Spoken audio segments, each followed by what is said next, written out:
ایک عام آدمی جس کے کان میں خرابی ہو اور وہ اونچا سنتا ہو تو یہ اس کی فطرت ہے کہ جو اونچا سنتا ہے وہ اونچا بولتا بھی ہے. جو اونچا سنتا ہے وہ اونچا بولتا بھی ہے. تو ایک صحابی ان کے کان میں مسئلہ تھا، تو یہ جب بھی بات کرتے تھے تو چونکہ یہ بہت کم سنتے تھے اس لیے اونچا بولتے تھے. حضور صلی اللہ علیہ وآلہ وسلم کی بارگاہ میں آتے تو احتیاط بھی کرتے، لیکن وہ سمجھتے میں آہستہ بول رہا ہوں لیکن آواز بلند ہو جاتی، کیونکہ یہ جب اونچا بولتے تو ان کو آواز تو بالکل آہستہ آتی. اب آپ بتائیے جو آدمی اونچا سنتا ہو وہ مجبوری میں اونچا بولتا ہے. اب حضور صلی اللہ علیہ وآلہ وسلم کے دربار میں انہوں نے اونچا بول دیا تو اس میں تو مجبوری تھی، لیکن قرآن کی آیت نازل ہو گئی.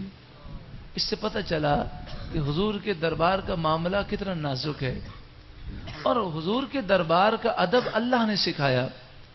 یا ایھا الذین آمنوا، اے ایمان والو، لا ترفعوا اصواتکم فوق صوت النبی، نبی کی آواز پر اپنی آواز بلند نہ کرو.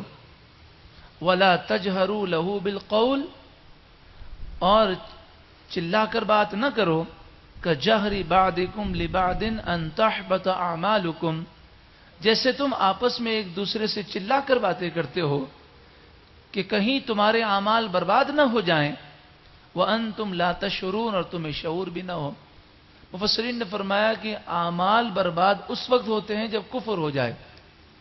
تو ذرا سوچیں کہ اگر حضور کی آواز پر کوئی اپنی آواز بلند کر دے اور دربار کی بیعت بھی کرے تو اس کا ایمان برباد ہو جاتا ہے. تو جو بظاہر تہجد گزار ہو، داڑھی رکھی ہوئی ہو اس نے، اور حضور کے علم پر اعتراض کرتا ہو، بکواس کرتا ہو، تو وہ مومن کہاں سے رہے گا؟ ان الذین یغضون اصواتهم عند رسول اللہ، بے شک وہ لوگ جو رسول اللہ کے دربار میں اپنی آوازیں پست رکھتے ہیں. اب معاملہ یہ ہوا کہ وہ صحابی نے گھر سے نکلنا ہی بند کر دیا. انہوں نے کہا کہ اب میں حضور کی بارگاہ میں جاؤں گا، مجھے تو کنٹرول ہی نہیں رہے گا آواز پر. اور صحابہ اتنے ڈر گئے کہ حضور کی بارگاہ میں آواز ہی اتنی پست ہوتی کہ کسی کو آواز ہی سنائی نہ دیتی.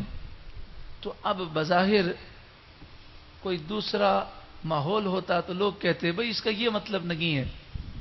اب دیکھیں نا کہ حضور کی بارگاہ میں سوال کر رکھے ہیں یا کوئی بات کہہ رہے ہیں، آواز اتنی پست ہے کہ کسی کو آواز ہی نہیں آ رہی، تو ان کی مذمت نہیں کی گئی. کیوں نہیں کی گئی؟ کہ انہوں نے آواز پست کی تھی حضور کی محبت میں، اور حضور کی محبت میں جو معاملہ ہوتا ہے اس کی فضیلتیں ہوتی ہیں. تو قرآن نے ان کی تعریف فرمائی، یعنی یہ نہیں فرمایا کہ اتنا بھی پست نہیں بولو، تھوڑا سا آواز تو نکالو. ان الذین یغضون اصواتهم عند رسول اللہ، بے شک وہ لوگ کہ رسول اللہ کی بارگاہ میں جو اپنی آوازیں پست رکھتے ہیں، جن کی آواز ہی نہیں نکلتی. اولئک الذین امتحن اللہ قلوبہم للتقوی، یہ وہی لوگ ہیں جن کے دلوں کو اللہ نے تقوی اور پرہیزگاری سے بھر دیا ہے. یعنی معلوم ہوا کہ جس کے دل میں حضور کی تعظیم، توقیر اور ادب ہے اس کا دل تقوی سے بھرا ہوا ہے. لہم مغفرۃ و اجر عظیم، ان کے لیے مغفرت ہے اور اجر عظیم ہے.